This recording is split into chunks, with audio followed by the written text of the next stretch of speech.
देवी पुराण उद्भव तथा महिमा, जिनकी आराधना करके स्वयं ब्रह्मा जी इस जगत के सृजन करता हुए, भगवान विष्णु पालन करता हुए तथा भगवान शिव संहार करने वाले हुए, योगी जन जिनका ध्यान करते हैं और तत्वार्थ जानने वाले मुनिगण, जिन्हें मूल प्रकृति कहते हैं, स्वर्ग तथा मोक्ष प्रदान करने वाली उन जगत जननी भगवती को मैं प्रणाम करता हूँ। देवी पुराण धर्मसार युक्त भक्ति भाव तथा सभी काव्य गुणों से समलंकृत है। इसके उपदेश भी हृदय ग्राही तथा नीतिपूर्ण होने से स्मरणीय एवं आचरणीय है। इसमें मुख्य रूप से भगवती पराम्बा देवी की महिमा, उनके विविध स्वरूपों, लीलाओं के आख्यान और उपासना पद्धतियों का विस्तृत वर्णन है। इस पुराण के आदि वक्ता भगवान सदाशिव तथा श्रोता देव ऋषि नारद जी हैं।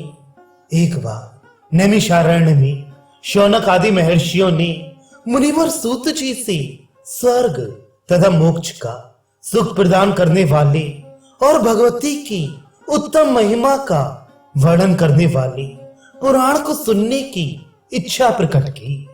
इस पर श्री सूत जी ने इस पुराण के उद्भव का एक रोचक आख्यान सुनाते हुए कहा।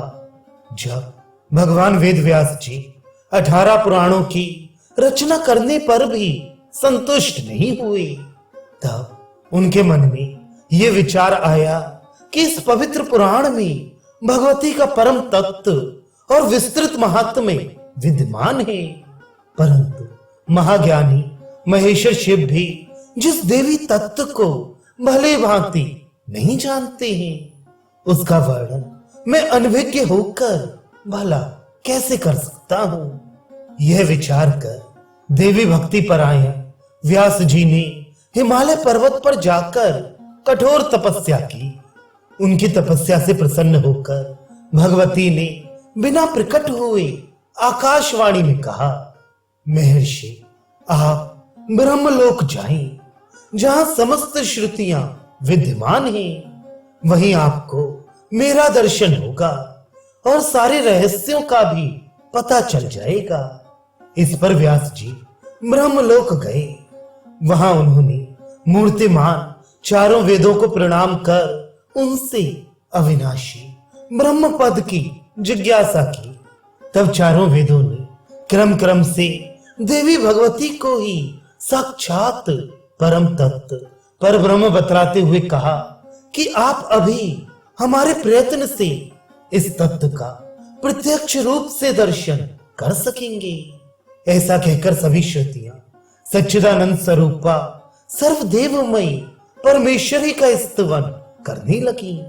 परिणाम स्वरूप ज्योति स्वरूपा सनातनी जगदम्बा प्रकट हो गई। उनमें सहस्त्रों सूर्यों की आभा एवं करोड़ों चंद्रों की शीतल चंद्रिका व्याप्त थी और वे सहस्त्रों भुजाओं में विविध आयुधों को धारण किए हुए दिव्य अलंकरणों से अलंकृत थी। वे विविध रूप धारण करती हुई कभी विष्णु रूप में होकर उनके वाम भाग में लक्ष्मी का रूप धारण करके विराजमान दिखाई पड़ती थी, कभी राधा सहित कृष्ण के रूप में परिणित हो जाती थी, कभी ब्रह्मा का रूप धारण करके उनके वाम भाग में सावित्री के रूप में दृष्टिगत होती थी और कभी शिव का रूप धारण कर उनके वाम भाग में गौरी रूप से स्थित हो जाती थी। इस प्रकार उन सर्वव्यापिनी ब्रह्म स्वरूपिणी भगवती ने अनेक प्रकार के रूप धारण कर व्यास जी का संशय दूर कर दिया। देवी का प्रत्यक्ष दर्शन करके उन्हें परब्रह्म के रूप में जानकर व्यास जी तत्क्षण जीवन मुक्त हो गए। तत्पश्चात भगवती ने उनकी मानसिक अभिलाषा जानकर उन्हें अपने चरण तल में स्थित सहस्त्रदल कमल का दर्शन कराया, जिसके सहस्त्रों पत्रों पर देवी पुराण महाभागवत दिव्याक्षरों में अंकित था।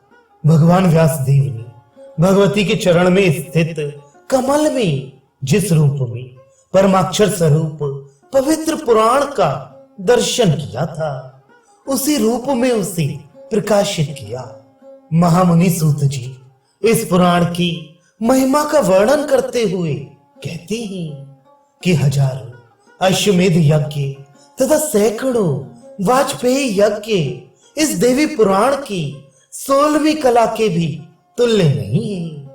इस प्रकार महापातकी प्राणियों की भी रक्षा के लिए इस भूलोक में यह पवित्र पुराण प्रकाशित हुआ।